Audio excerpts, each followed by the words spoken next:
Donald Whalen was 34 years old, and until that Thursday afternoon in late November 2024, he thought he had the perfect marriage. He was a high school history teacher in Atlanta, making about $52,000 a year, and for the past 6 years he'd been married to Glenda, a woman he thought he knew better than anyone in the world. That day, Donald made a decision that would shatter everything he believed about love, loyalty, and the woman sleeping next to him every night. He decided to surprise his wife on her business trip to Miami. Glenda worked as a senior account manager for Meridian Pharmaceutical Marketing, a mid-sized firm that specialized in launching prescription drug campaigns. She'd been climbing the corporate ladder fast, traveling frequently for client meetings and conferences. Her salary had reached $95,000 annually with performance bonuses that sometimes added another $15,000. Donald had always been proud of her success, never once feeling threatened by the fact that she out-earned him nearly 2-to-1. He'd supported every late night at the office, every weekend workshop, every business trip that took her away from their modest 3-bedroom craftsman home in Decatur. Their marriage had seemed solid. They had date nights when Glenda was in town. They talked about having kids someday, maybe in another year or two when her career stabilized.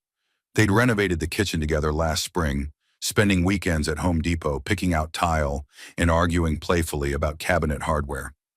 Donald thought they were building something real, something lasting. This particular trip was supposed to be a 3-day pharmaceutical conference at the Ocean View Resort in South Beach. Glenda had left on Tuesday morning, kissing him goodbye at the door, her designer Toomey luggage, a gift from her company for hitting sales targets, rolling behind her as she headed to her white BMW 3 Series in the driveway. She seemed distracted that morning, checking her phone constantly, but Donald had attributed it to work stress. She was pitching a major campaign to a new client, she'd explained over coffee. The deal could mean a significant promotion to senior director, maybe even breaking into 6 figures. "This conference could change everything for us, babe," she'd said, adjusting her silk scarf. "David thinks I'm ready for the next level." David Price was Glenda's direct supervisor, a senior vice president who'd been with Meridian for 8 years. Donald had met him twice at company holiday parties, a tall, fit man in his early 40s who wore expensive Tom Ford suits and drove a leased Tesla Model S. He had an MBA from Wharton and a reputation for being brilliant but demanding. Glenda had always described him as a mentor figure who was helping her navigate corporate politics and position herself for advancement. Donald had planned to spend the weekend alone, grading essays on Reconstruction and the Civil Rights Movement while watching college basketball. It was a comfortable routine. Order Thai food, sprawl on the couch with his red pen, enjoy the quiet of an empty house. But Wednesday evening, everything changed. His mother called with unexpected news. His Aunt Helen, his father's sister who lived in Savannah, had sent him a check for $3,000 as a belated birthday gift. She was 78 and had been saving money in an envelope system for years, setting aside cash for each of her nieces and nephews.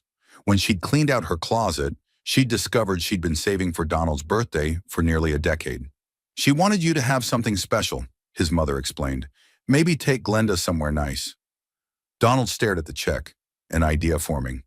$3,000 wasn't life-changing money, but it was enough to do something spontaneous, something romantic. Glenda had been so stressed lately, working 12-hour days, bringing her laptop to bed. When was the last time they'd had a real adventure together? When was the last time he'd surprised her with something thoughtful? He spent an hour researching flights. There was a Delta flight leaving Thursday at 2:15 p.m. that would get him to Miami by 6:47 p.m. Round-trip ticket, $387, he booked it. Then he found a highly rated beachfront restaurant called Azure that Glenda had mentioned wanting to try after seeing it on Instagram. Reservation for 2 at 8:30 p.m. Confirmed. He even ordered flowers from a Miami florist for delivery to himself at the hotel. 2 dozen roses, Glenda's favorite.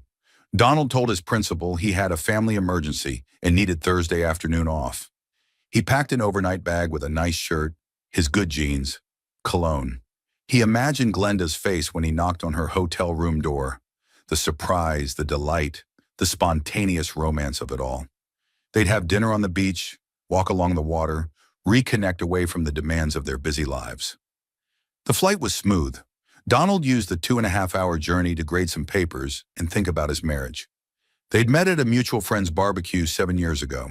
Glenda had been working in entry-level pharmaceutical sales, driving all over Georgia to pitch doctors on cholesterol medications. Donald had just started his teaching career, still idealistic about shaping young minds.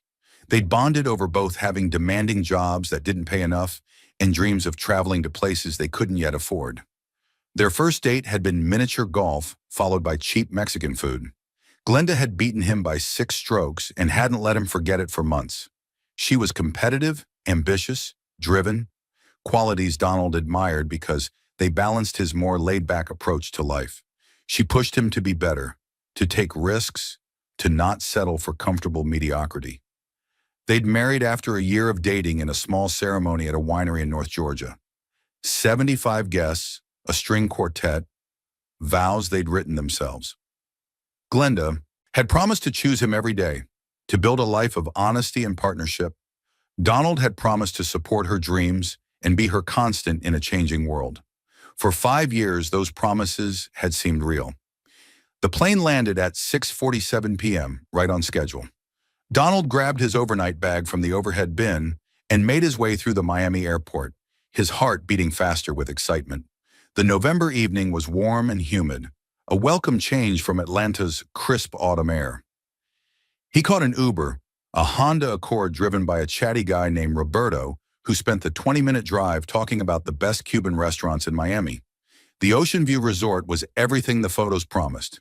Sleek modern glass architecture, towering palm trees swaying in the ocean breeze, a circular driveway where valets in crisp white uniforms rushed to assist guests arriving in Porsches and Range Rovers. The lobby was all marble and contemporary art, with a massive chandelier made of blown glass that looked like frozen water droplets. Donald approached the front desk, suddenly aware of how out of place he felt in his khakis and polo shirt among all the business executives in expensive suits. The young woman behind the counter, her name tag said Maria, smiled professionally. "Checking in, sir." "Actually, I'm here to surprise my wife," Donald explained. "Glenda Whalen. She's staying here for a conference. Room 847. Maria's fingers moved across her keyboard, her eyes on the screen. Donald watched her expression shift subtly, something like confusion, then discomfort. She looked up at him, and there was pity in her eyes. Donald's stomach tightened. "I see Mrs. Whalen checked in Tuesday," Maria said carefully. "But sir, I'm not able to give you a room key. Hotel policy requires—" "I'm her husband," Donald said, pulling out his driver's license and their wedding photo on his phone. "See? Same last name, same address." Maria glanced at the photo, then back at her computer screen. She bit her lip. "Mr. Whalen, the room is registered under your wife's company credit card, but there's another guest listed on the reservation." The lobby suddenly felt too warm. "Another guest?"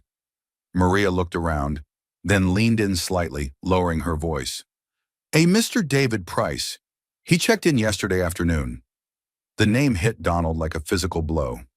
David, her boss, her mentor, the man who was supposedly helping advance her career.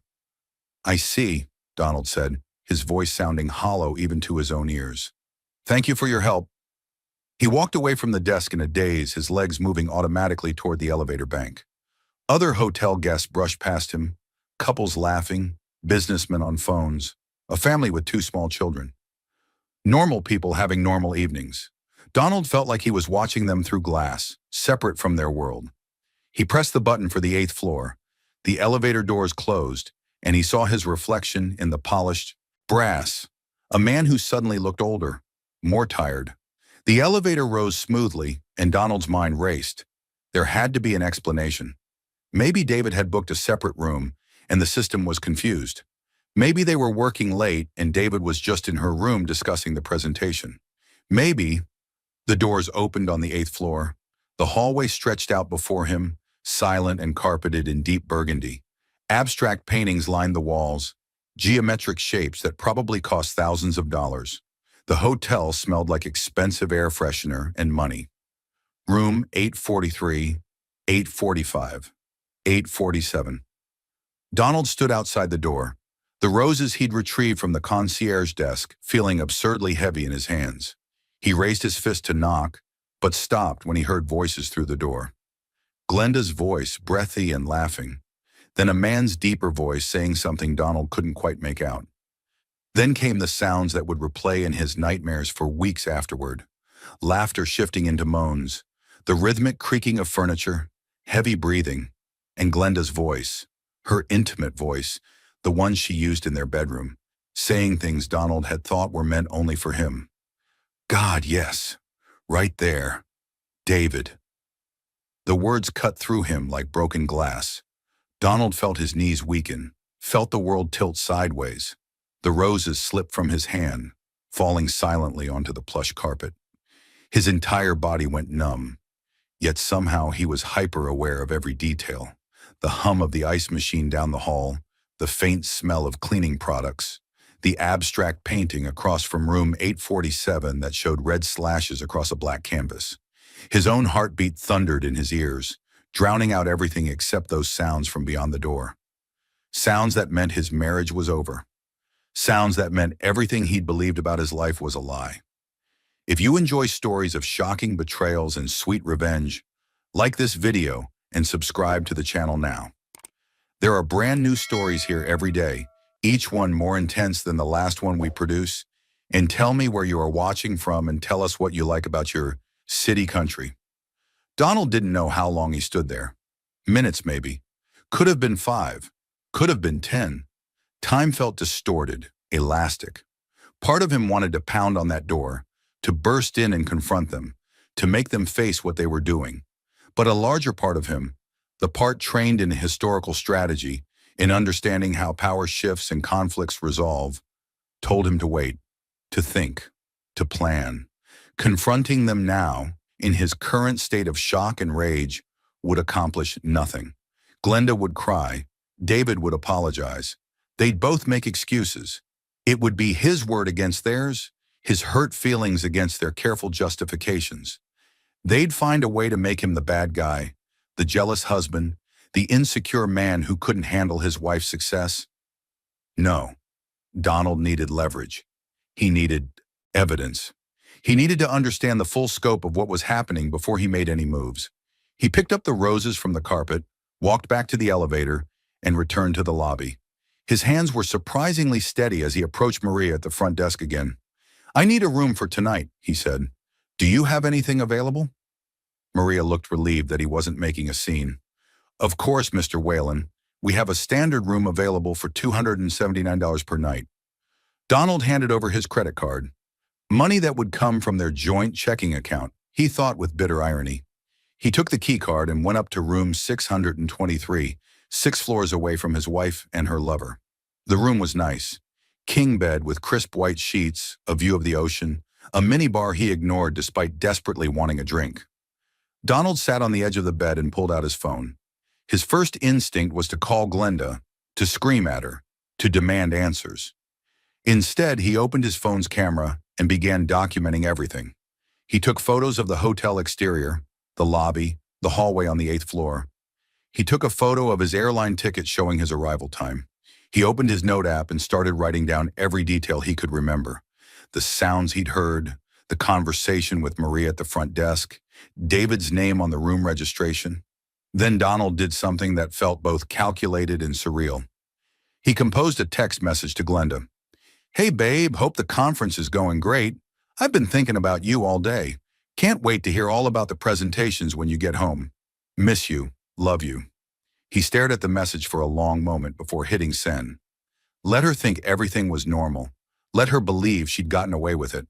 Let her have no idea that her husband knew the truth. 3 dots appeared almost immediately. Glenda was typing. Miss you too. Conference is exhausting but good. Learning a lot. David's presentation went really well. Probably going to be another late night. Love you. Donald felt sick reading her casual lies. How many times had she done this? How many late nights and conference trips had been covers for sleeping with David? He set his phone down and stared at the ceiling, his mind working through the implications. They were both married. He'd met David's wife, Patricia, at a company party 2 years ago. She was a pediatric nurse, Korean American like David, elegant and kind. She'd talked enthusiastically about their two kids, showing Donald photos of soccer games and piano recitals. Did she know? Was she sitting at home in their Buckhead house, trusting her husband just as Donald had trusted his wife? Donald spent the night in that hotel room, barely sleeping. Every time he closed his eyes, he heard those sounds from room 847. Every time he started to drift off, he'd jerk awake with his heart racing. He ordered room service at midnight, a burger he barely touched, and spent hours on. His phone researching. He looked up divorce laws in Georgia. He learned that while Georgia had moved away from fault-based divorce, adultery could still affect property division, alimony, and attorney's fees. He read articles about surviving infidelity, about the stages of grief, about how to protect yourself financially when a marriage ends. He also researched David Price. LinkedIn showed an impressive resume. Wharton MBA, 8 years at Meridian Pharmaceutical, a steady climb up the corporate ladder. David's profile picture showed him at some industry conference, looking confident and successful in an expensive suit. By 3 a.m., Donald had made some decisions. He wasn't going to confront Glenda in Miami. He wasn't going to give her any warning that he knew. He was going to fly back to Atlanta on Friday morning as planned, and he was going to spend the weekend gathering information, understanding the full scope of the betrayal, and planning his response. Because Donald understood something that Glenda and David didn't. In any conflict, the person with the best information and the most patience usually wins. Friday morning, Donald took an Uber back to the airport. He flew home to Atlanta, landing just after noon. He drove to their house in Decatur, the house they'd bought together, the house where they'd hosted dinner parties and Christmas mornings and lazy Sunday brunches. Now it felt like a crime scene, evidence of a life that had never been as real as he'd believed. Donald walked through the rooms, seeing everything differently. The framed photos on the walls, their wedding day, a vacation to Asheville, Glenda's promotion party, now felt like propaganda posters for a government that had already fallen.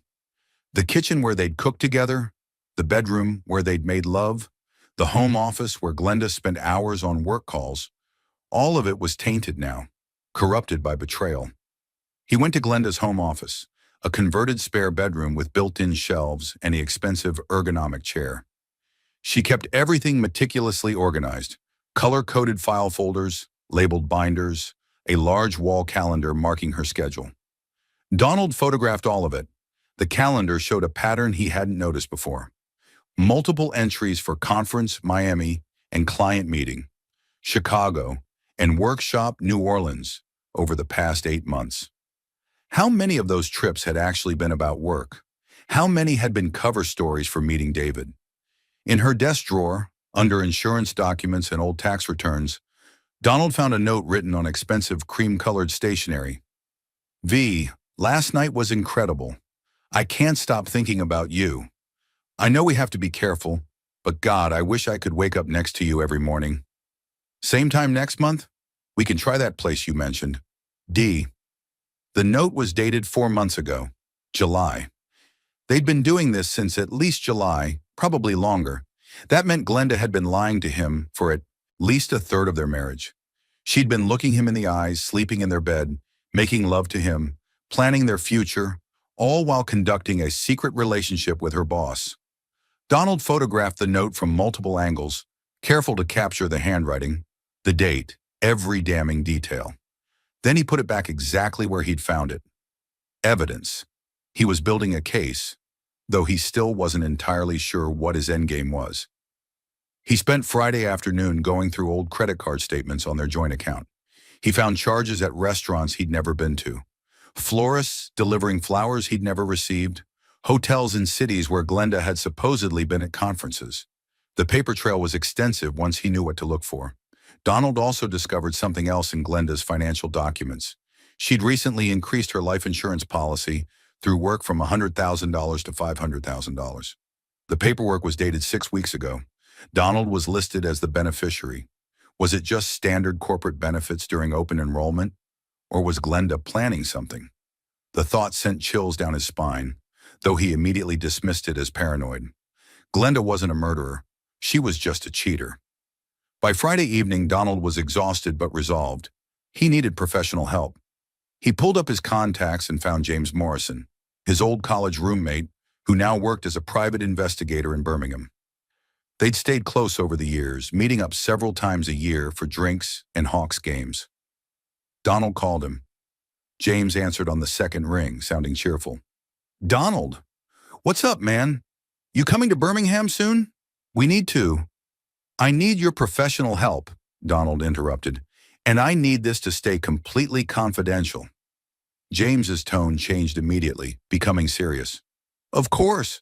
What's going on?"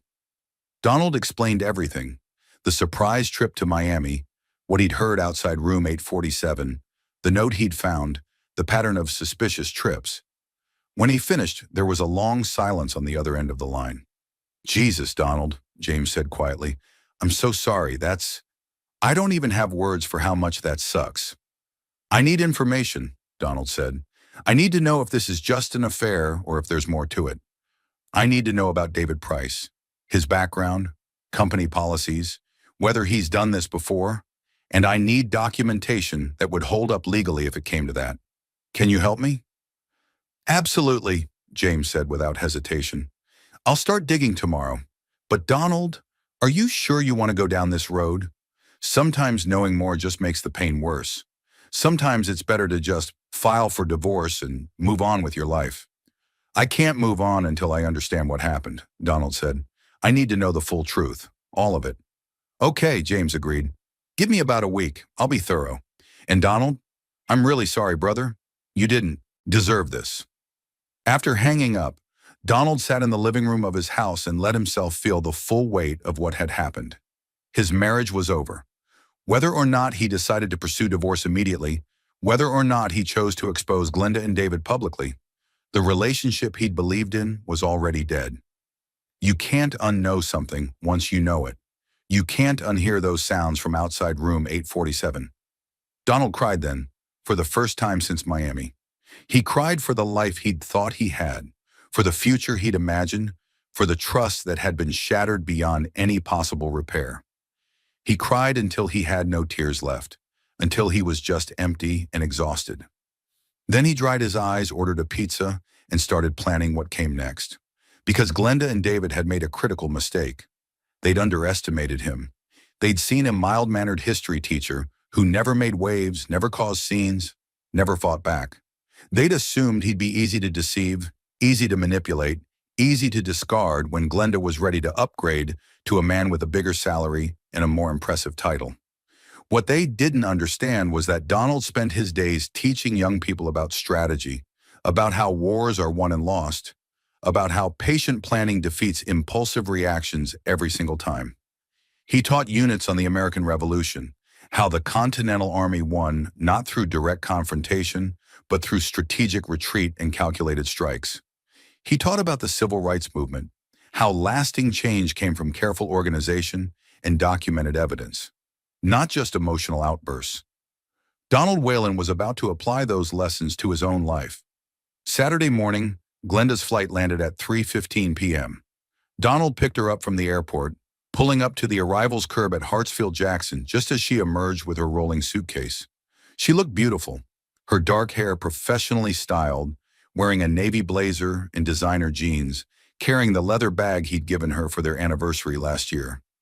She also looked tired, with shadows under her eyes that makeup couldn't quite hide. "Hey, baby," Glenda called out, waving. She came over and kissed him, and Donald tasted betrayal on her lips. "God, it's good to be home. I missed you so much." "Missed you too," Donald said, taking her suitcase and loading it into the trunk of his Honda Civic. "How was the flight?" "Exhausting. Turbulence over the Gulf. And I sat next to a guy who wouldn't stop talking about cryptocurrency." She slid into the passenger seat and immediately checked her phone. "How was your week?" "Quiet," Donald said, pulling away from the curb. "Just work and grading papers. Nothing exciting." In the car, Glenda talked animatedly about the conference, the keynote speakers, the breakout sessions on digital marketing strategies, the networking dinner on the final night. She had details prepared, anecdotes ready. If Donald hadn't spent Thursday night in a Miami hotel room, hadn't heard what he'd heard, he would have believed every word. She was a skilled liar, he realized. Practiced, comfortable with deception. "Oh, and I have amazing news," Glenda said as they merged onto I-85 toward Decatur. "David told me on the flight back. He thinks I'm ready for that senior director position that's opening up in Q1. It would mean a bump to about $125,000 base, plus better bonuses and more stock options. We could finally think about moving to a bigger house, maybe something in Brookhaven or Virginia Highland. 4 bedrooms, a real backyard, maybe even start thinking about kids for real." "That's incredible," Donald said, keeping his voice neutral. "David's been really supportive of your career." "He really has," Glenda agreed, smiling. "He's been such a great mentor. He sees potential in me that I didn't even see in myself. I feel so lucky to have him as a boss." Donald's hands tightened on the steering wheel. "Yeah, you're really lucky." They arrived home, and Donald helped carry Glenda's luggage inside. She immediately headed for the bedroom to unpack, while Donald went to the kitchen and opened the wine he'd bought, a Pinot Noir from Oregon, Glenda's favorite. He poured 2 glasses, his hands steady despite the storm raging inside him. That evening they had dinner together like a normal couple. They drank the wine Donald had bought. They sat on the couch and watched an episode of the cooking show Glenda liked. She fell asleep with her head on his shoulder, and Donald sat there for an hour, barely breathing, his arm around a woman who was now essentially a stranger to him. Make sure you're subscribed to this channel if you have not, because the ending of this story will blow your mind. And drop a comment below telling me what you think Donald should do next. Sunday, Glenda spent most of the day in her home office, catching up on emails and preparing for Monday's meetings. Donald went for a long run through their neighborhood, needing to think, needing to process everything. The November air was cool and crisp, and the physical exertion helped clear his head. By the time he returned home, sweaty and exhausted, he'd made several decisions about how to proceed. There was a text from James waiting for him. "Initial findings are very interesting. A lot more here than just a simple affair. Can we talk Monday evening? I'll have a preliminary report ready." Donald deleted the text immediately. He was being careful now about all his communications, all his actions, all his reactions. He couldn't afford to leave any evidence that Glenda might stumble across. He needed to maintain his cover as the trusting husband while he built his case in the background. That Sunday evening, as they prepared dinner together, grilled chicken and a salad, falling into their comfortable domestic routine, Donald watched Glenda carefully. She seemed relaxed, happy even. She hummed while she chopped vegetables. She told him about a funny meme one of her coworkers had sent. She made plans for them to see a movie next weekend. She felt no guilt, Donald realized. Or if she did, she'd learned to compartmentalize it so completely that it didn't affect her day-to-day behavior. She could spend 3 days sleeping with her boss, then come home and seamlessly resume being a loving wife. The cognitive dissonance was stunning.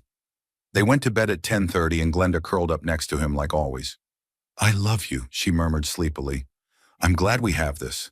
Some of my coworkers have such messy relationships, so much drama. I'm grateful we have something solid." "Me too," Donald whispered into the darkness, and wondered if Glenda could hear the hollow ring in his voice. He lay awake long after she'd fallen asleep, listening to her breathing, feeling the weight of her body against his side. This was his wife. They'd stood in front of 75 friends and family members and promised to be faithful, to cherish each other, to build a life together. Those vows had meant everything to Donald. He'd taken them seriously, lived by them, never even been tempted to break them. Apparently, they'd meant nothing to Glenda. Or maybe they had meant something once, and then something had changed. Maybe David had offered her something Donald couldn't. Wealth, power, status, excitement. Maybe the comfortable life Donald provided wasn't enough for a woman with big ambitions. Maybe he'd never been enough, and Glenda had just been waiting for someone better to come along. Donald didn't know. And lying there in the dark, listening to his wife's peaceful breathing, he wasn't sure which possibility hurt more. That Glenda had never really loved him, or that she had loved him once but had decided he wasn't worth staying faithful to. Either way, the marriage was over. The only question now was how it would end, and what consequences Glenda and David would face for destroying it. By Monday morning, Donald had his emotions firmly under control again. He woke up, made coffee, watched Glenda get ready for work like he'd done 1,000 times before. She was humming softly as she put on her makeup, already checking her phone every few minutes. Donald noticed she smiled at certain messages, typed quick responses, then set her phone face down on the bathroom counter. Probably texting David, Donald thought, planning their next rendezvous, making sure their stories aligned about the Miami conference. "Big day," he asked, keeping his tone light. "Just the usual chaos," Glenda replied, applying lipstick. "David wants to debrief about Miami, and we've got a major client presentation this afternoon. I'll probably be home late." "Sorry." "No problem," Donald said. "I've got a ton of essays to grade anyway." Glenda kissed him goodbye, a quick, distracted peck, grabbed her coffee thermos and leather bag, and headed out the door. Through the kitchen window, Donald watched her BMW pull out of the driveway and disappear down the tree-lined street. The moment she was gone, Donald pulled out his phone and opened a new note file. He titled it Evidence Log and began methodically documenting everything he knew so far. Every lie Glenda had told, every suspicious charge on their credit cards, every detail from Miami, every message and call that seemed suspicious in retrospect.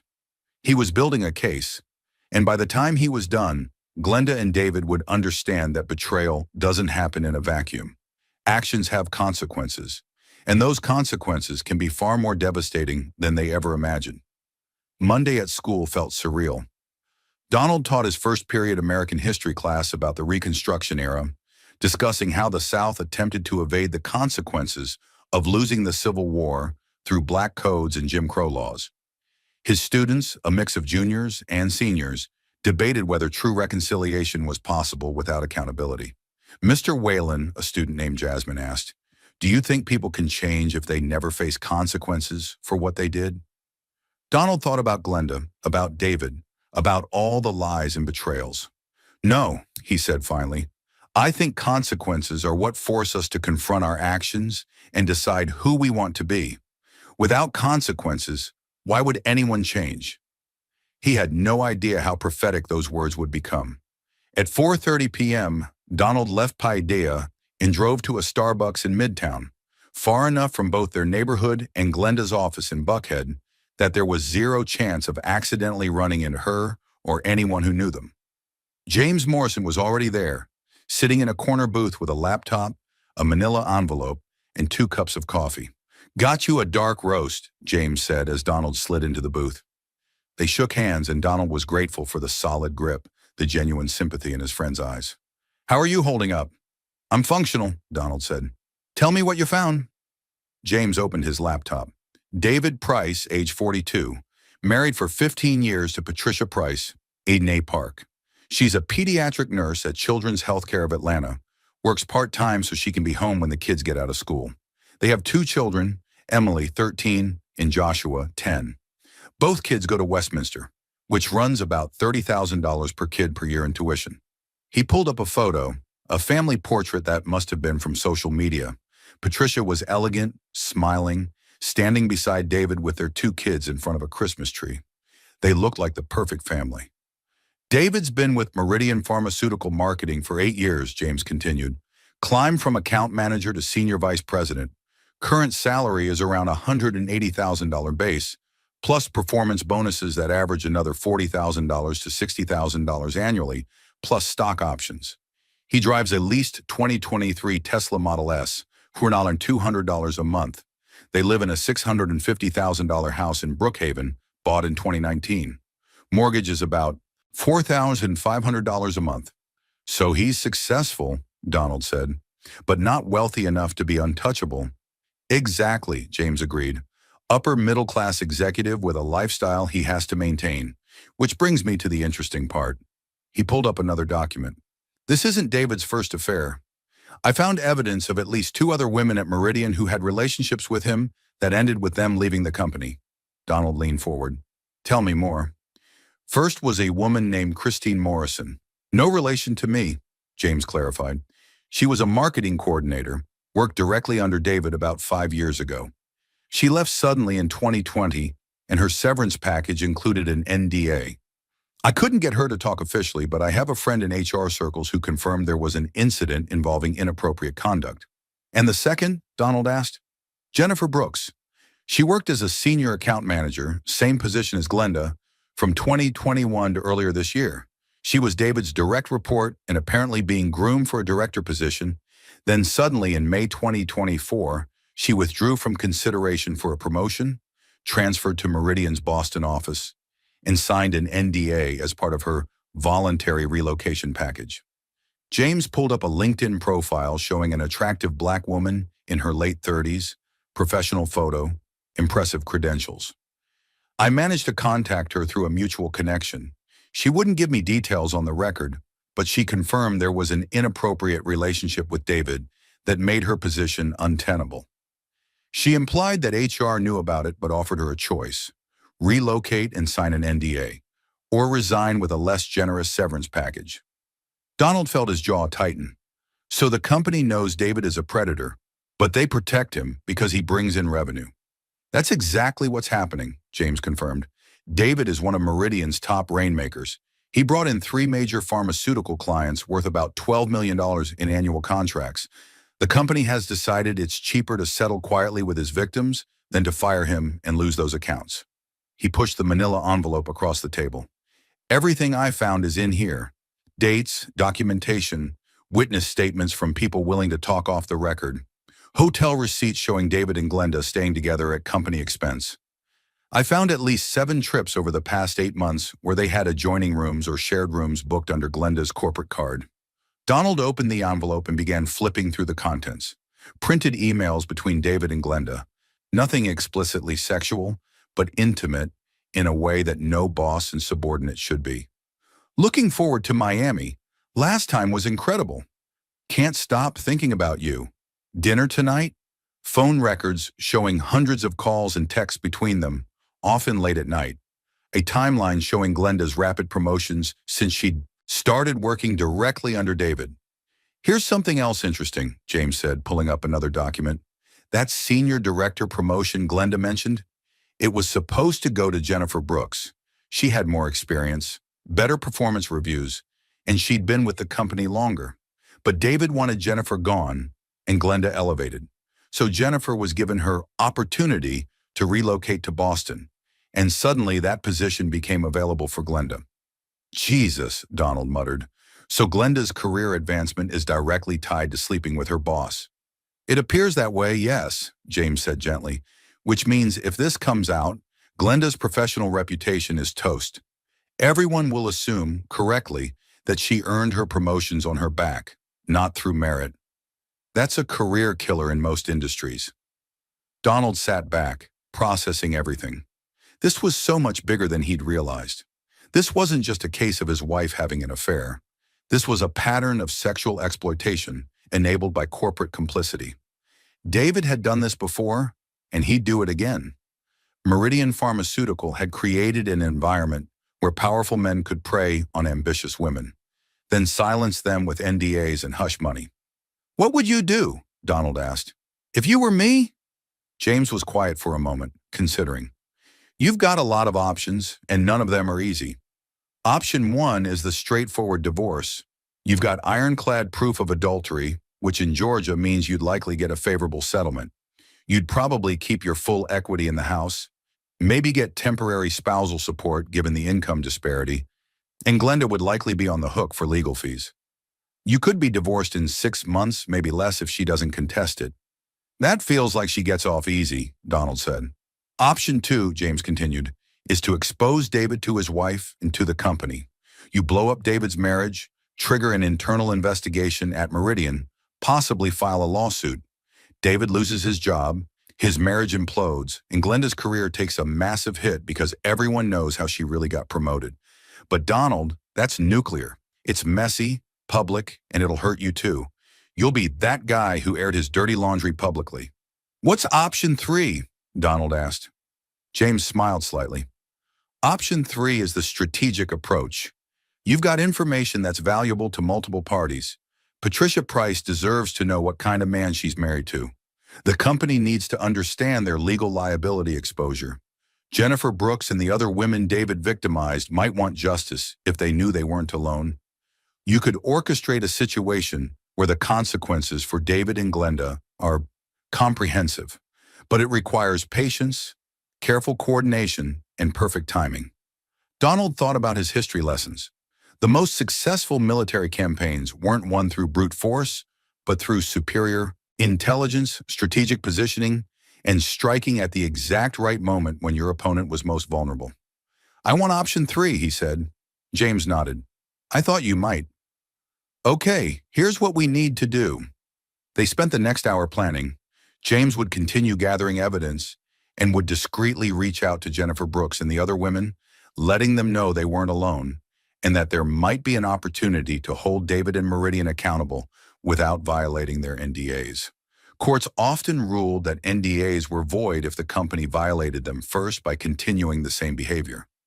Donald would consult with a divorce attorney to understand his legal options and begin preparing divorce papers. But they wouldn't file immediately. Instead, he'd continue playing the role of the oblivious husband while building their case. "There's one more thing you need to do," James said seriously. "Get yourself tested for STDs. I'm sorry to be blunt, but if Glenda's been sleeping with David for months while still sleeping with you..." Donald's stomach turned. He hadn't even thought about that. Another violation, another betrayal, the risk of disease exposure without his knowledge or consent. "Right, I'll do that today." "And Donald?" James's expression was sympathetic. "This is going to get ugly before it gets better. Once you pull the trigger on this, there's no going back. You need to be absolutely sure this is what you want." "I'm sure," Donald said. "David's been doing this for years and the company's been enabling him. How many other women are going to be victimized if someone doesn't stop him? How many other marriages is he going to destroy?" They shook hands again before parting ways. Donald tucked the manila envelope safely in his messenger bag and drove to an urgent care clinic on the way home. The testing process was quick but humiliating, sitting in a sterile room while a nurse asked him questions about sexual activity and potential exposure. He felt the shame of it, even though rationally he knew none of this was his fault. The nurse was professional and kind. "Results will be available in about a week," she said. "Try not to worry too much. Even if there is an exposure, most things are treatable these days." Donald thanked her and left, feeling hollowed out. This was what betrayal looked like. Not just emotional pain, but practical consequences. Medical tests, legal consultations, living in a state of constant vigilance and deception. Glenda came home at 8:45 p.m., later than she'd predicted but still within normal range. She looked tired but satisfied, carrying takeout from a Thai place they both liked. "Peace offering," she said, holding up the bag. "I know I've been working crazy hours lately. Thought we could have dinner together, just us." "That's sweet," Donald said, taking the bag and unpacking containers of pad thai and green curry. "How was your day?" "Intense," Glenda said, kicking off her heels and pouring herself a glass of wine. "David and I spent 2 hours with the new client, and I think we nailed it. They're ready to sign a contract worth about $2.3 million annually. If this goes through, my bonus alone will be close to $15,000. "That's amazing," Donald said, watching her face glow with excitement. "You've been working really hard for this." "I have," Glenda agreed. "David keeps telling me I have what it takes to make partner eventually. Not many women reach that level at Meridian. I could be one of the first." Donald thought about Jennifer Brooks, about Christine Morrison, about all the women whose careers had been derailed by David's manipulation. "David seems to take a lot of personal interest in your success." "He does," Glenda said, not picking up on any subtext. "He told me today that I remind him of himself when he was younger, hungry, ambitious, willing to do whatever it takes to win. He said I'm going places." "I bet he did," Donald murmured. They ate dinner together at their kitchen table, sitting in the chairs they'd picked out together at IKEA 3 years ago. Glenda talked about work, safe topics like marketing strategies and client preferences. Donald listened and asked appropriate questions, playing his role perfectly. Later, as they got ready for bed, Glenda's phone buzzed with a text. She glanced at it and smiled before typing a quick response. "Everything okay?" Donald asked from the bathroom where he was brushing his teeth. "Just David with a question about tomorrow's presentation," Glenda called back. "He works too late. I keep telling him he needs better work-life balance." The irony was apparently lost on her. Tuesday, Donald had a free period in the afternoon and used it to meet with Rachel Morrison, a divorce attorney his gym buddy had recommended. Her office was in a tasteful building in Buckhead, wood paneling, expensive art, leather furniture. Rachel herself was in her mid-50s, sharply dressed in a charcoal suit with gray hair styled in a professional bob. She listened to Donald's story without interruption, occasionally making notes on a legal pad. "You have an exceptionally strong case," she said when he finished. "The documentation your investigator friend gathered is excellent. In Georgia, adultery can significantly impact property division and alimony. Given the income disparity, she makes nearly double your salary, and her fault in the marriage breakdown, I'd estimate you could retain full equity in your share of the home, possibly receive temporary rehabilitative alimony for a year or two, and she'd likely be responsible for most of the legal fees." "What's the timeline?" Donald asked. "If she doesn't contest, which she might not given the evidence, we could have a settlement within 4 to 6 months. Georgia requires a 30-day waiting period after filing, and then it's just a matter of negotiating terms. If she fights it, we're looking at a year or more. But honestly, most cheating spouses want to settle quickly and quietly to avoid public embarrassment." Rachel leaned forward. "But I get the sense you want more than just a clean divorce. What else are you thinking?" Donald explained about David, about the pattern at Meridian Pharmaceutical, about the other women who'd been victimized in silence. "If I'm going to blow up my life anyway, shouldn't there be some larger justice? Shouldn't David face real consequences?" Rachel sat back, steepling her fingers thoughtfully. "Legally, you're on solid ground to share this information with David's wife. That's not slander or defamation if it's true, and you have evidence. As for the company, if you can prove they knowingly enabled sexual harassment and created a hostile work environment, there could be grounds for a lawsuit. Not from you directly, you're not an employee, but if the other victims come forward as a group, they could have a strong case." "But," Donald prompted, hearing the hesitation in her voice, "but that route is expensive, time-consuming, and emotionally draining," Rachel said honestly. "You'd be signing up for a much longer, more difficult process. Employment litigation can take years. It's also unpredictable. Juries are sympathetic to harassment victims, but corporations have deep pockets for legal defense." "What would you do?" Donald asked. Rachel smiled slightly. "I'd ask myself what I really want. Do you want revenge? To make them suffer the way you're suffering? Or do you want justice? To prevent this from happening to other people? Both are understandable motivations, but only one of them will leave you able to move forward with your life afterward." Donald considered that carefully. What if it could be both? Then you'd need a very carefully coordinated plan, excellent timing, and probably some luck, Rachel said. "But I've seen it done. The key is you have to be absolutely certain this is what you want, because once you pull that trigger, there's no taking it back. Lives will be destroyed, not just David's and Glenda's, but potentially yours too. You'll be in the middle of a very public scandal." "I'm certain," Donald said. They spent the next hour mapping out strategy. Rachel would prepare divorce papers, but hold them until Donald was ready to file.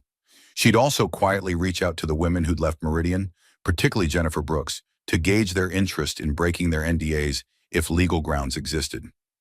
"There's one more thing," Rachel said as their meeting concluded. "You need to think carefully about your wife. I know she's hurt you terribly, but the situation is complex. David is her supervisor. There's an inherent power imbalance there. The company created an environment where this kind of relationship could develop.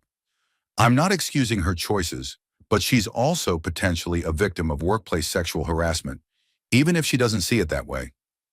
Donald nodded, though privately he wasn't sure he agreed. Yes, David had power over Glenda's career, but Glenda had made daily choices to lie to Donald, to maintain the affair, to plan to financially ruin him in a divorce. Those were active choices, not passive victimization. Still, Rachel's words stayed with him as he drove home. What did he really want? Did he want Glenda to suffer? Or did he want to feel like his pain had meant something, like some good could come from this destruction? Wednesday evening, Donald was grading papers in the living room when his phone buzzed with an email from James. The subject line read, "Urgent, you need to see this." The email contained screenshots of text messages between David and Glenda from earlier that day. James must have hacked into one of their phones or found a way to access their communications. Donald knew he probably shouldn't ask how James had obtained these messages, but he was grateful for them. David, Patricia asked about Miami. She's suspicious. Glenda, what did you tell her? David, conference stuff, meetings and dinners. She didn't buy it completely. We need to be more careful. Glenda, maybe we should cool things off for a while. This is getting complicated. David, we've been through this before. Just a few more months until your promotion is locked in and your salary increase kicks in. Then we can make decisions about leaving our spouses. I'm not losing you because we got impatient. Glenda, do you really think you'll leave Patricia? You've been saying that for months. David, I promise, V. By this time next year, we'll be together for real. No more hiding. We'll both file for divorce around the same time.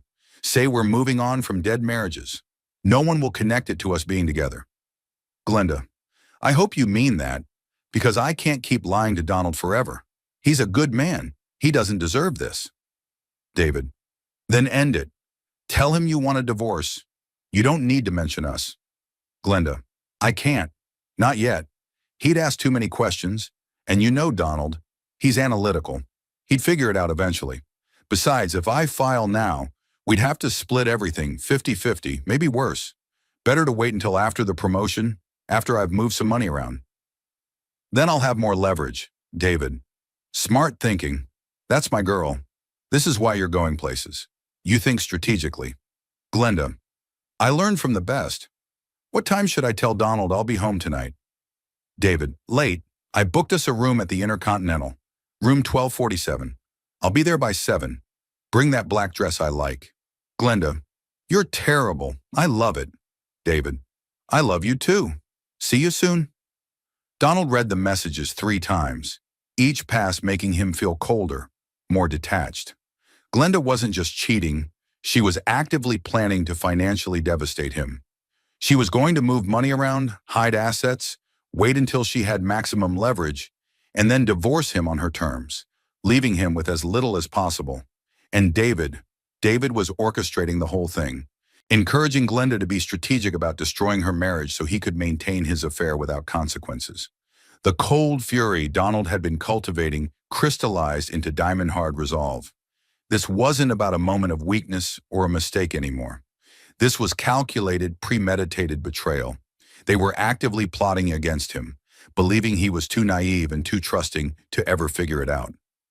Donald forwarded the screenshots to Rachel Morrison with a simple message. Timeline needs to move up. How soon can we strike? Her response came within 20 minutes. I've been making calls. Jennifer Brooks is willing to talk. She's angry about being pushed out for Glenda. She has her own documentation and emails. I can probably get her to file an EEOC complaint by end of week, which would give us the opening we need. Can you be ready by Monday? Donald typed back, Monday works. Let's do this. He deleted the email thread, cleared his browser history, and went back to grading papers as if nothing had happened. An hour later, Glenda texted, working super late. Big project. Don't wait up. Love you. Donald knew exactly where she was. Room 1247 at the Intercontinental. Probably wearing that black dress David liked. Probably drinking champagne on the company's expense account while she planned Donald's financial destruction. He texted back, no problem. Love you too. Then he poured himself a bourbon, something he rarely did on weeknights, and sat on their back deck in the cool November evening. The house behind them had their Christmas lights up already, twinkling white lights strung along the roofline. Normal people living normal lives, probably dealing with normal problems like what to cook for Thanksgiving or whether to get their kids the new gaming console. Donald's problems were decidedly not normal. He thought about the past 6 years, their wedding at the vineyard in North Georgia, Glenda in a simple white dress, both of them so young and optimistic. The year they'd spent living in a tiny apartment in Virginia Highland, so broke they'd eaten ramen 3 nights a week, but so happy it hadn't mattered. The day they'd closed on this house, standing in the empty living room and dreaming about filling it with furniture and memories and eventually children. Had any of it been real? Or had Donald been living in a fantasy while Glenda played a role, waiting for something better to come along? He'd probably never know, and maybe it didn't matter. What mattered now was protecting himself, stopping David from victimizing anyone else, and making sure that actions had consequences. If you're enjoying this story, hit that like button and let me know in the comments what you would have done in Donald's situation. Thursday and Friday passed in a blur of careful normalcy. Donald went to school, taught his classes, graded papers. He came home, made dinner, watched TV with Glenda when she wasn't working late. He played the role of the devoted husband perfectly, never letting his mask slip, never giving any indication that he knew the truth. Friday evening, Glenda suggested they go out for dinner, a rare treat during her busy season. They went to a nice Italian place in Decatur, sat across from each other in a cozy booth, and talked about their plans for Thanksgiving the following week. "My parents want us to come to Savannah," Glenda said, twirling pasta on her fork, "but I was thinking maybe we could do Thanksgiving here. Just the two of us. I feel like we've been so busy lately. It would be nice to have a quiet holiday together." "That sounds perfect," Donald said, thinking about how by Thanksgiving, their marriage would probably be in ashes, and they'd both be retaining lawyers. "Donald," Glenda said suddenly, reaching across the table to take his hand, "I know I've been distracted with work. I'm sorry about that. You've been so patient and supportive, and I don't tell you enough how much I appreciate it." Donald looked at her hand covering his, the same hand that wore the wedding ring he'd saved for 3 months to buy. "It's okay. I know how hard you work. Things will calm down after the holidays," Glenda promised. "And then we can really focus on us. Maybe plan that vacation we've been talking about. Somewhere tropical. Just you and me, reconnecting." "I'd like that," Donald lied, wondering if Glenda had planned to use that vacation to ask for a divorce, softening him up with a romantic getaway before delivering the blow. They finished dinner, and Glenda insisted on taking a selfie.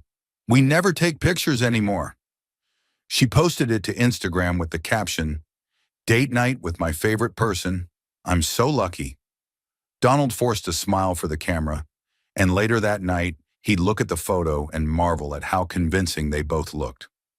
Two people who appeared perfectly happy, perfectly in love, with no indication that everything was a carefully constructed lie. Saturday, Donald received a text from Rachel. "Jennifer Brooks is filing her EEOC complaint Monday morning. She's also willing to talk to a reporter I've connected with, Krista Price from the Atlanta Business Chronicle. Everything is in place. Are you ready?" Donald looked at Glenda, who was in the home office on a weekend work call that he could hear through the door, her intimate voice, her low laughter, David's name mentioned repeatedly. He thought about the hotel room in Miami, about the text messages planning his financial ruin, about 6 years of trust and love casually discarded for career advancement and excitement. He texted back, "I'm ready. Monday morning, 9 a.m. File everything." The dominoes were set. In just over 48 hours, David Price and Glenda Whalen would discover that underestimating someone is the most dangerous mistake you can make. And by the time the dust settled, they'd both learn a lesson about consequences that they'd never forget. Donald deleted the text, put his phone away, and went outside to the yard where Glenda was raking leaves. It was a beautiful, late November afternoon, mild temperature, clear blue sky, the kind of day that felt like a gift. "Need help?" he asked. Glenda smiled up at him, looking young and carefree in her old college sweatshirt and jeans. "Always. You want to bag while I rake?" They spent an hour working together in companionable silence, falling into the rhythm they'd developed over 6 years of shared life. The leaves made satisfying crunching sounds as they were scooped into bags. Their neighbor waved from across the fence. A dog barked somewhere down the street. Everything felt aggressively, mockingly normal. This time tomorrow, Donald thought, everything changes. He was ready. Monday morning arrived with unseasonable warmth for early December in Atlanta. Donald woke at 5:30 a.m., a full hour before his alarm, adrenaline already coursing through his system like electricity. This was the day. After 2.5 weeks of careful planning, evidence gathering, and strategic coordination, everything was finally in place. Glenda was still asleep beside him, her face peaceful and unguarded, dark hair spread across the pillow. Donald looked at her and felt nothing. Not anger, not love, not even sadness anymore. Just a cold, clear certainty that what he was about to do was necessary and just. He slipped out of bed quietly and went downstairs to make coffee. The house was still dark, silent except for the hum of the refrigerator and the distant sound of an early morning garbage truck.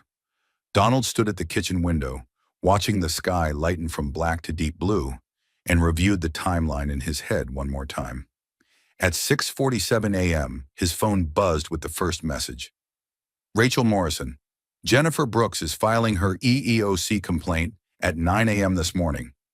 Her lawyer has also sent a formal notice to Meridian Pharmaceuticals' legal department, informing them that she considers her NDA void due to the company's continued pattern of harassment. We have our smoking gun. At 7:03 a.m., another text from James. Patricia Price responded to your email. She wants to meet today. I gave her your number. She sounds devastated but determined. At 7:15 a.m., Rachel again. Divorce papers are ready to file. I'll have them served to Glenda at her office at 10 a.m. Maximum professional embarrassment. I've also sent our complete evidence package to Meridian's board of directors, their general counsel, and their head of HR. They'll have it by 9 a.m. The package includes documentation of David's pattern of harassment, the hotel receipts, the text messages, everything. They'll have no choice but to act. At 7:22 a.m., James. Just confirmed, Krista Price from Atlanta Business Chronicle has everything. She's running a preliminary story online today at noon. Print edition with more detail Thursday. Donald took a deep breath and typed responses, confirming receipt to both Rachel and James. The machinery was in motion now. No. Turning back. He felt strangely calm, like a general who'd planned a battle for months and was now watching his strategy unfold exactly as designed. Glenda came downstairs at 7:30, already dressed for work in a sharp charcoal suit with a crimson blouse underneath. Her power outfit, she called it. She poured coffee and immediately checked her phone, frowning at something on the screen. Everything okay? Donald asked, keeping his voice casual.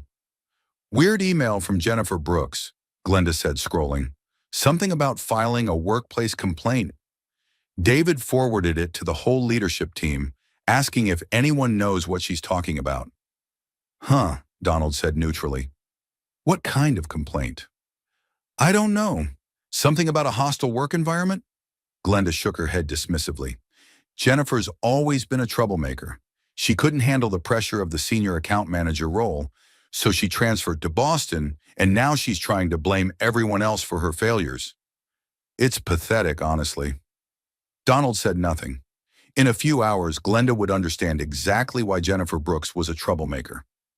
Glenda kissed him goodbye, a quick, distracted peck, and headed for the door. I might be late again tonight. David wants to do damage control on this Jennifer situation, and we've got that client meeting. Love you. Love you too, Donald said to her back as she left. The moment her car pulled out of the driveway, Donald executed phase 1 of his plan. He sent the first email from his anonymous account to Patricia Price. Mrs. Price, my name is Donald Whalen. Your husband David has been having an affair with his subordinate, my wife Glenda Whalen, for approximately 8 months. They have stayed together at hotels in Miami, New Orleans, Chicago, and Atlanta, all on company expense accounts. I discovered this when I surprised my wife on a business trip in November and heard them together in her hotel room. I have extensive documentation including hotel receipts, phone records, text messages, and evidence of David making false promises to my wife about leaving you. I'm sharing this because I believe you deserve to know the truth, and because my own marriage has been destroyed by this affair. I'm attaching complete evidence for your review. I'm deeply sorry to be the bearer of this news. The second email went to Meridian Pharmaceuticals CEO from Rachel Morrison's law office. Dear Mr. Brennan, I represent Donald Whalen, whose wife Glenda Whalen is employed at Meridian Pharmaceutical Marketing. I am writing to inform you of a documented pattern of sexual harassment and abuse of power within your organization, specifically involving Senior Vice President David Price. Mr. Price has engaged in multiple inappropriate relationships with female subordinates over the past 7 years, including Mrs. Whalen currently, and your company has repeatedly covered up these incidents through NDAs and forced departures. This has created a hostile work environment and exposed your company to significant legal liability. We are prepared to coordinate with other victims to file a comprehensive lawsuit unless this matter is addressed immediately and comprehensively. Please see attached documentation. The third email went to 3 journalists James had identified. I have documentation of systematic sexual harassment at Meridian Pharmaceutical Marketing spanning 7 years, including executive abuse of power, misuse of corporate funds for personal affairs, and company complicity in covering up multiple incidents through NDAs. If you're interested in investigating this story, please contact me. Then Donald went to school and taught his first period class about the civil rights movement. He discussed Rosa Parks, the Montgomery bus boycott, and how social change happens when individuals refuse to accept injustice quietly.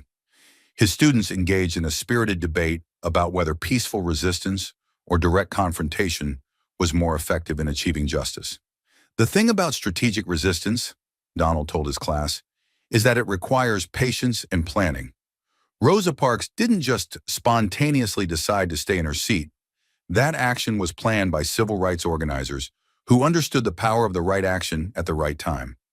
Sometimes the most effective revolution is the one that looks calm on the surface, but is actually carefully orchestrated chaos underneath. His 17-year-old students had no idea their teacher was currently orchestrating his own small revolution. At 9:23 a.m. during his planning period, Donald's phone rang. Patricia Price.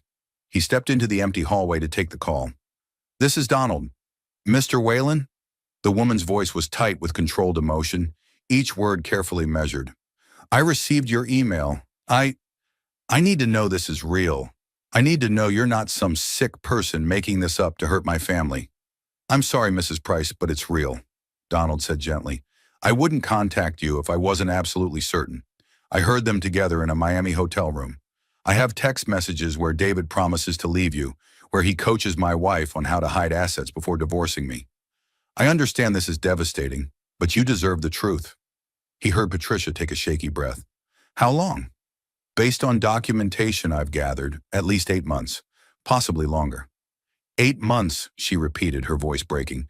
"We've been married for 15 years. We have 2 children. Emily just turned 13 last month, and Joshua's 10. I trusted him. I believed him every time he said he was traveling for work. I never questioned." Her voice cracked completely. Donald's heart ached for her. Patricia was an innocent victim in all this, just like him. "I know. I trusted my wife too. I'm not doing this for revenge, Mrs. Price. I'm doing it because the truth matters and because your husband and my wife need to face consequences for what they've done." "What happens now?" Patricia asked, regaining some composure. "That's entirely up to you," Donald said. "But if you're willing, I'd like to coordinate our responses. We can support each other through this. There's also a pattern here. David has done this before to other women at the company. The company has been covering it up. If we work together, we can make sure he's held accountable and that he can't do this to anyone else." There was a long pause. Donald could hear Patricia breathing, could imagine her sitting somewhere processing the fact that her entire marriage was a lie. "Yes," she said finally, her voice hardening. "Let's do that. David's going to pay for this. They're both going to pay for what they've done to us." Donald returned to his classroom just as his phone began exploding with activity. Text messages from James, from Rachel, from numbers he didn't recognize. He silenced the phone and taught his second period class on the fall of the Roman Empire, discussing how internal corruption and moral decay often destroyed empires more effectively than any external enemy ever could. At 10:15 a.m., during his next planning period, Donald finally checked his messages. Rachel had sent a photo. The process server had successfully delivered divorce papers to Glenda at Meridian Pharmaceuticals' office. The timestamp showed 10:04 a.m. James had sent multiple updates. Meridian's board went into emergency session at 9:30. David Price has been placed on immediate administrative leave pending investigation. Patricia Price just filed for divorce. Her lawyer is going for full custody and maximum assets. She's also threatening to expose David's affairs publicly if he fights her. Krista Price's preliminary article just went live online. Check Atlanta Business Chronicle's website. Donald pulled up the article on his phone. Pharmaceutical marketing firm faces sexual harassment allegations.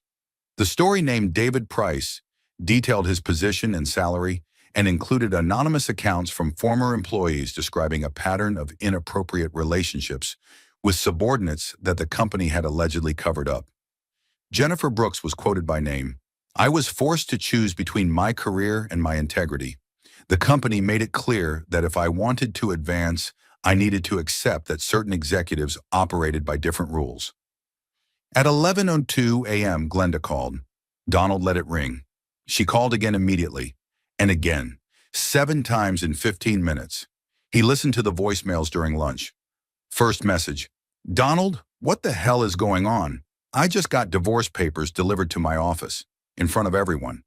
The receptionist handed them to me while I was in a meeting with a client. Do you have any idea how humiliating that was? Call me back right now." Second message: "Donald, seriously, we need to talk about this. I don't understand what's happening. If you're upset about something, we should discuss it like adults, not through lawyers and public humiliation. Please call me." Third message: "Okay, I'm starting to get really worried. Is this some kind of joke? Did someone hack your email and send those divorce papers as a prank? Please just call me and tell me what's going on." Fourth message, and Donald could hear the panic creeping into her voice. "David's been suspended. They're investigating him for something. HR pulled him into a meeting, and now he's not answering his phone. Donald, did you do something? Did you? Oh God, please call me." Fifth message, now fully afraid. I know you know. I don't know how you found out, but please call me. We need to talk about this. I can explain everything. It's not what you think. Donald, please." Sixth message: "I'm sorry. I'm so sorry. Whatever you think happened, I can explain. It was a mistake. It doesn't mean anything. Please don't throw away 6 years of marriage over this. We can work through it. We can go to counseling. Please just talk to me." Seventh message, and now she was crying. "Donald, I'm begging you. Don't do this. Don't destroy everything we built together. I love you. I made a mistake, but I love you. Please give me a chance to make this right. Please." Donald saved all the messages. More evidence. Then he called her back. She answered on the first ring. "Donald, I know about David," he said calmly, cutting off whatever excuse she'd prepared. "I know about Miami. I know about all of it." Silence. Then in a small voice, "How?" "I was there, Glenda. In Miami. I decided to surprise you on your business trip. I heard you with him through the hotel room door. Room 847, remember?" He could hear her breathing on the other end of the line, rapid and panicked. "Donald, it's more complicated than—" "No," Donald interrupted. "It's actually very simple. You cheated on me with your boss for at least 8 months. You lied to me every single day. You made me feel crazy for noticing you were distant. And you were planning to hide assets and blindside me with a divorce once you got your promotion. I read your text messages with David." "You went through my phone?" Glenda's voice shifted from panic to defensive anger, a classic tactic Donald recognized from his teaching experience. When students were caught cheating, they often tried to make it about the method of discovery rather than the cheating itself. "I hired a private investigator," Donald said. "Everything I know is documented and legal. The divorce papers you were served are just the beginning, Glenda. David's company is investigating him for a pattern of sexual harassment. His wife knows everything and is filing for divorce. And I've provided information to journalists about Meridian's toxic culture of protecting powerful men while silencing their victims." "You bastard," Glenda hissed. "You're trying to destroy my career. Everything I've worked for." "I'm trying to hold you accountable," Donald corrected, his voice still eerily calm. "You and David made choices. You chose to lie, to cheat, to plot against me. Those choices have consequences. You don't get to betray someone who loved you and trusted you and then walk away without facing any repercussions." "Donald, please." Glenda's voice broke. "We can work this out. We can go to counseling. It was a mistake. I'm sorry. I'll end things with David immediately. We can save our marriage. I promise I'll—" "No," Donald said. "We can't. Because I don't love you anymore, Glenda. I don't even know who you are. The woman I married wouldn't have done this. You're a stranger to me now." "So that's it?" Glenda said, anger returning. "After 6 years of marriage, You're just throwing it away. You won't even try. I'm not the one who threw it away, Donald said quietly. You did that the first time you slept with David. You did that every time you looked me in the eyes and lied. You did that when you decided your career ambitions were more important than our marriage vows. This isn't me giving up, Glenda. This is me acknowledging what you already destroyed. He hung up before she could respond. At 2 p.m., Donald met with Rachel Morrison and journalist Krista Price at a coffee shop in Virginia Highland. Krista was an Asian-American woman in her early 40s, with intelligent eyes and a reputation for thorough investigative work. She'd been covering workplace harassment stories for years. This is quite a story, Krista said, reviewing the documents Donald and Rachel had provided. Serial sexual harassment by a high-level executive, corporate cover-ups spanning years, multiple victims silenced through NDAs, misuse of company funds for personal affairs. And you have multiple women willing to go on the record? Jennifer Brooks has filed with the EEOC and is willing to be quoted by name, Rachel confirmed. I'm in contact with 2 other former Meridian employees who are reconsidering their NDAs. Christine Morrison is particularly interested. She was the first victim we know about, and she's been carrying guilt about not speaking up for 5 years. If this story goes public with Jennifer's complaint, I expect more women will come forward. Krista turned to Donald. I need to understand your motivations here. Are you doing this to hurt your wife and her boss, or do you genuinely believe there's a larger problem that needs to be addressed? Donald met her eyes steadily. Both. I won't pretend I'm not angry about what they did to me, but David Price has been victimizing women for years, and Meridian Pharmaceutical has enabled him because he's profitable. If I don't speak up now, how many more women will he hurt? How many more marriages will he destroy? Yes, I want him and Glenda to face consequences, but I also want this pattern to stop. Fair answer, Krista said. Can I quote you on that? Yes, Donald said. Use my name. I'm not hiding. They talked for 90 minutes. Krista asked detailed questions about the timeline, the evidence, the company's response. She was professional and thorough, and Donald could tell she saw the significance of the story. This wasn't just one affair. It was a systemic problem about power, corporate culture, and accountability. When the meeting ended, Krista shook both their hands. I need a few days to verify everything and reach out to Meridian for official comment. But assuming your evidence checks out, and it looks very solid, I'll have a comprehensive story ready for Thursday's print edition, with updates as this develops. Donald left the meeting feeling both exhilarated and exhausted. He'd set everything in motion. Now he just had to wait and watch how it all unfolded. The rest of Monday was a blur of calls, texts, and updates. Patricia Price called to say she'd consulted with a divorce attorney and was proceeding aggressively. She wanted full custody, the house, and maximum child support in alimony. Her lawyer had sent David a formal letter outlining her demands and making clear that if he fought her, she'd ensure everyone in their social circle knew exactly why their marriage was ending. James sent photos from the Meridian Pharmaceutical office. Apparently, David had been escorted out by security after his meeting with HR. Employees were buzzing with rumors. The company had sent an internal memo about taking workplace concerns seriously and announced an independent investigation. Glenda sent 14 text messages that Donald didn't answer. We need to talk. Please don't do this. I made a mistake, but we can fix this. How can you be so cruel? David says you're trying to ruin his life. Everyone at work knows now. I'm humiliated. My career is over because of you. I hope you're happy destroying everything.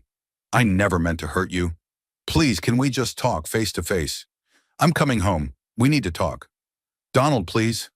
I love you. Doesn't that mean anything? Fine. I guess 6 years meant nothing to you. Donald read them all and responded with just one message. Have your lawyer contact mine. Don't come to the house. Tuesday morning, Donald woke to an email from David Price. The subject line, we need to talk, man to man. The email was long, rambling, and desperate. Donald, I don't know what Glenda has told you or what you think happened, but you're making a huge mistake. Yes, Glenda and I have become close. She's an exceptional employee, and I've mentored her. But anything beyond that has been completely mutual and consensual. I never abused my position or made her uncomfortable. She pursued me as much as I pursued her. You need to understand, Marriages fail all the time. Sometimes people grow apart. That's not anyone's fault.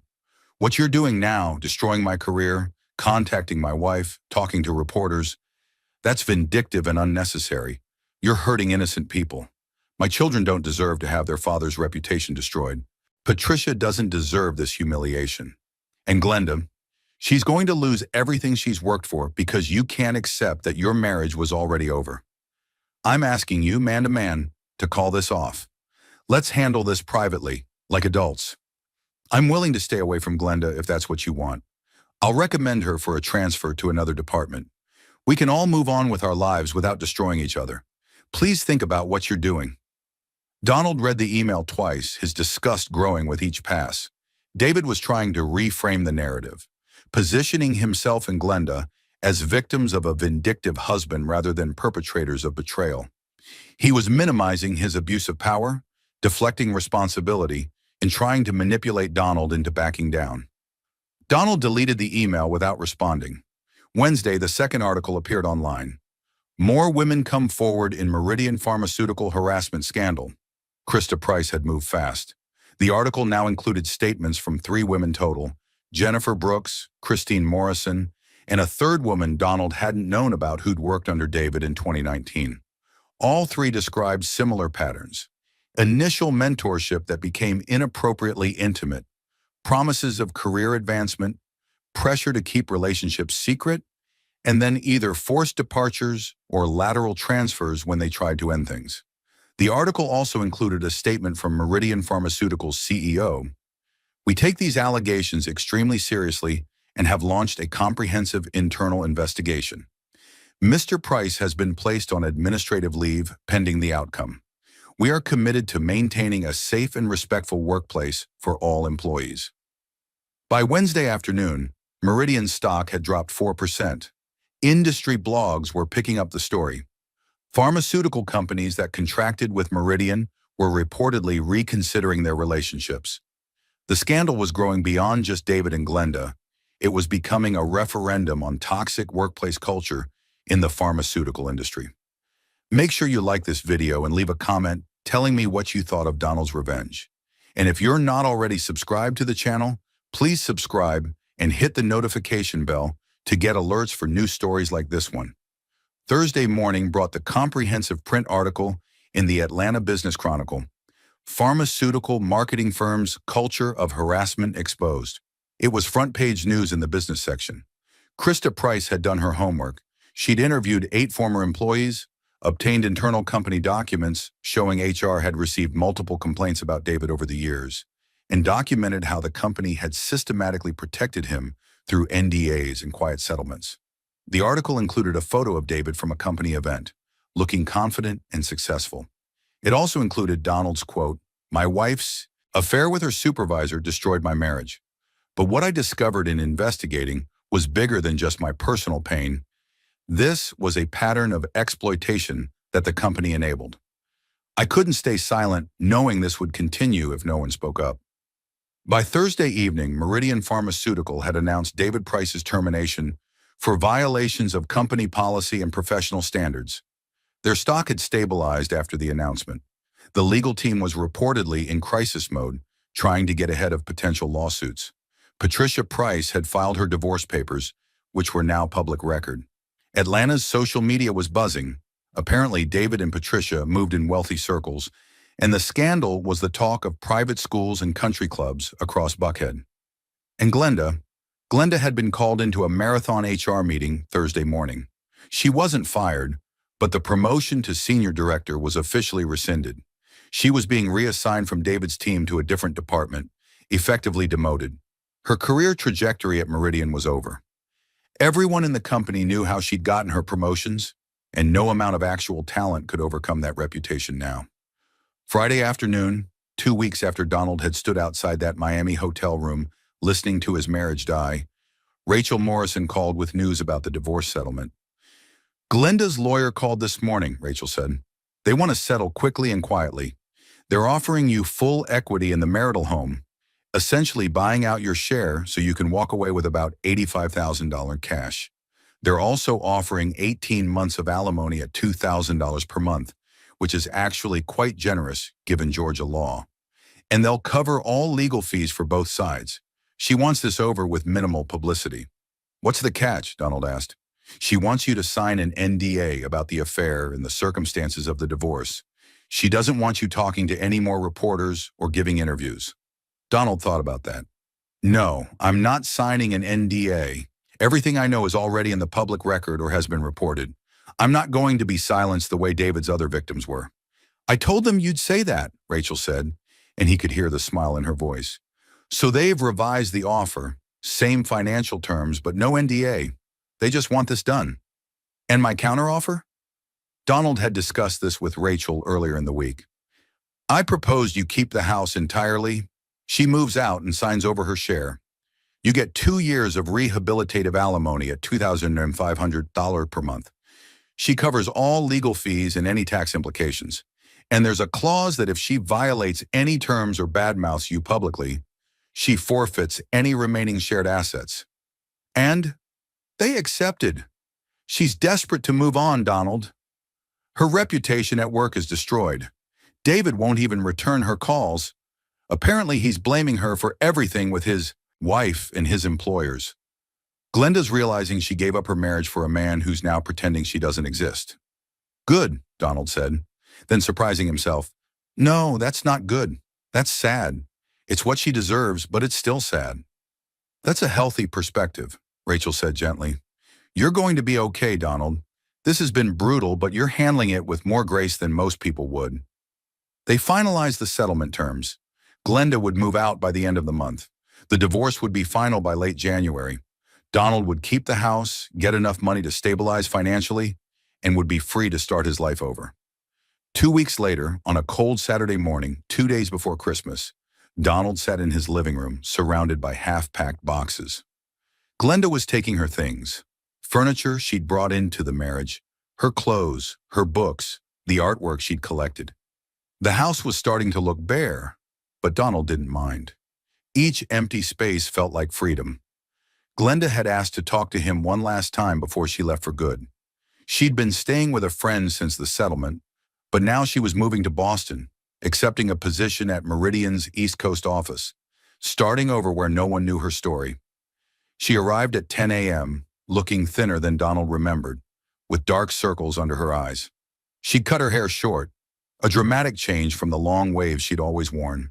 She looked older, tired, diminished.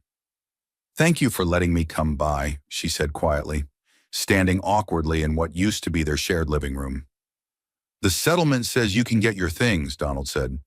I'm not going to make it difficult. That's not why I'm here. Glenda wrapped her arms around herself. I wanted to say I'm sorry. Really, truly sorry. Not sorry I got caught. Sorry for what I did. For the lying, the cheating, the planning to screw you financially. All of it. Donald said nothing, waiting. I've been seeing a therapist, Glenda continued, trying to figure out when I became the kind of person who could do what I did. And I still don't have a perfect answer. It started small. David paying attention to me, making me feel important and valued. Then it escalated so gradually that I didn't even realize how far I'd gone until it was too late to stop without destroying everything. You had a choice at every step, Donald said. I know. I made terrible choices. I convinced myself it was somehow okay because our marriage had become routine, because David made me feel special, because I deserved career success and happiness. I created a narrative where I was the protagonist of my own story, and you were just collateral damage. That was wrong. It was cruel. I was cruel. Glenda's eyes filled with tears. The worst part is, you were right about David. He dropped me the second things got complicated. All his promises about leaving Patricia, about us being together, they were lies. He told his lawyers I seduced him, that I was obsessed and wouldn't leave him alone. He's throwing me under the bus completely to save his own reputation with his wife. I'm sorry, Donald said, and meant it. That's another betrayal on top of everything else. I don't deserve your sympathy, Glenda said, but I wanted you to know that I understand what I destroyed now. Our marriage was real. It was good. And I threw it away for a fantasy, for ego validation, for ambition. I'll regret that for the rest of my life. They stood in silence for a moment. I forgive you. Donald said finally. Not because you deserve it, but because I don't want to carry anger around anymore. But Glenda, we're not getting back together. That chapter of our lives is over. We both need to accept that and move forward. I know, she said quietly. I wanted you to understand that I'm sorry, and that I hope someday you can look back on the good years, because there were good years, without it all being poisoned by how it ended. Maybe someday, Donald said. Right now it's still too raw. Glenda nodded. She looked around the living room one more time, at the walls where their pictures used to hang, at the couch where they'd watched countless movies, at the window that looked out on the yard where they'd raked leaves together just a month ago. Goodbye, Donald. I really do hope you find happiness. You too, Donald said. I hope Boston is a fresh start for you. She left, and Donald watched through the window as she loaded boxes into her car and drove away. He felt lighter, as if some weight he'd been carrying had finally been lifted. Over the next months, Donald rebuilt his life piece by piece. He kept the house but made it his own, painted the bedroom a color he liked, bought new furniture, turned Glenda's office into a reading room. He started dating again, cautiously at first, but gradually opened himself up to the possibility of connection. He joined a gym and lost 20 pounds. He took up painting, discovering he had a natural talent for landscapes. David Price's life unraveled completely. His divorce from Patricia was brutal in public. She got the house, primary custody, and a settlement that left David financially devastated. He lost his job at Meridian and found himself essentially blacklisted in the pharmaceutical industry. No one wanted to hire an executive who came with that kind of scandal baggage. Last Donald heard, David was working as a consultant, making a fraction of his previous salary, living in a modest apartment, and seeing his children every other weekend under supervised conditions. Meridian Pharmaceuticals settled the class action lawsuit brought by Jennifer Brooks and 5 other women for $4.2 million total. The company also implemented a complete overhaul of their HR policies, hired an independent firm to audit their workplace culture, and appointed their first female senior vice president. The scandal had been expensive, but it had forced real change. Glenda stayed in Boston.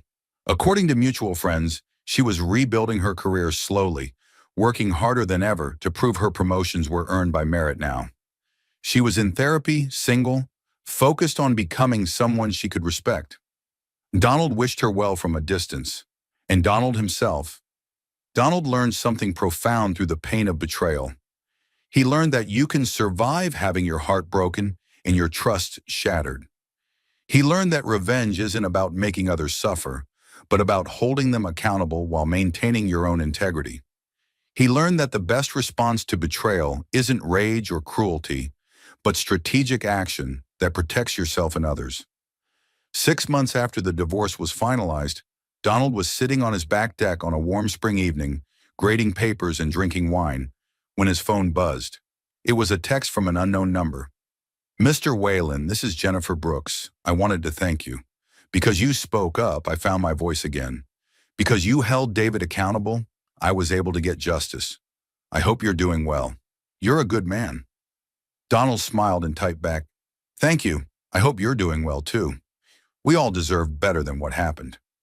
He set his phone down and looked out at his backyard. The azaleas were blooming, painting the garden in shades of pink and purple. The evening air was mild, carrying the scent of honeysuckle. A cardinal sang from the oak tree at the property line. Donald had lost his marriage, had his trust violated, and had his life turned upside down. But he'd gained something too. Self-respect, integrity, and the knowledge that he'd stood up for what was right even when it was hard. He'd protected future victims. He'd held powerful people accountable. He'd refused to be silenced or diminished. In the months that followed, Donald often thought about that November evening in Miami when he'd stood outside room 847, frozen in shock and pain, listening to his marriage die through a hotel room door. That moment had been a crossroads. He could have burst through that door and made a scene. He could have reacted with pure emotion and rage. He could have handled everything impulsively and self-destructively. Instead, he'd chosen strategy over emotion. He'd chosen accountability over revenge. He'd chosen to think about future victims rather than just his own pain. And in doing so, he'd not only reclaimed his own life, but had helped protect other women from experiencing what he and Patricia Price had endured. The lesson wasn't that betrayal doesn't hurt. It does, profoundly and completely. The lesson was that how you respond to betrayal defines who you are. You can let it destroy you, or you can let it refine you into someone stronger, wiser, and more compassionate. Donald had chosen refinement. He'd learned that the best revenge isn't revenge at all. It's holding people accountable for their actions while maintaining your own integrity and compassion. It's making sure that something good can come from your pain. It's refusing to let betrayal turn you into a worse person. Sometimes justice and personal healing can coexist. Sometimes doing the right thing for others helps you heal yourself. Sometimes the most powerful thing you can do in response to betrayal is to make sure it means something beyond your own suffering. Donald Whalen had learned all of that the hard way, but he'd learned it well. And as he sat on his deck that spring evening, single but not broken, hurt but not destroyed, he understood that he'd come through the fire and emerged stronger on the other side. That was the real victory, not that David and Glenda had suffered consequences, but that Donald had survived their betrayal and become someone he could be proud of in the process. If you enjoyed this story, like this video and leave a comment telling me what you thought. And if you're not already subscribed to the channel, please subscribe and hit the notification bell to get alerts for new stories like this one. Thanks for watching, and I'll see you next time.